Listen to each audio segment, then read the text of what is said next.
আওয়ামী লীগের দোষরা আছে দেখবেন সবার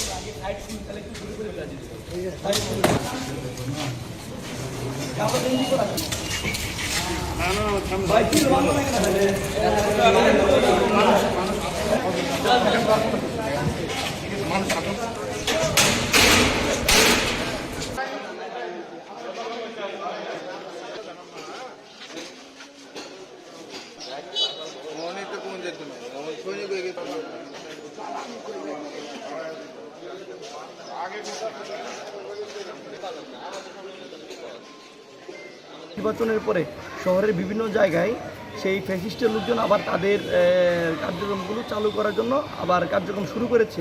তার ধারাবাহিকতা দেখে আমরা দেখতে পেয়েছি 21 ফেব্রুয়ারিতে সেই নিষিদ্ধ সংগঠনের আওয়ামী লীগের নেতাকর্মীরা তাদের অফিসিয়াল কার্যালয়ে তারা অফিসটা কার্যক্রম করার জন্য কার্যক্রম শুরু করার জন্য তারা ব্যবস্থা করে। তার ধারাবাহিকতায় আমরা তাদের যে কার্যালয়টি ছিল সেটা ভেঙে দেওয়া হয়েছে।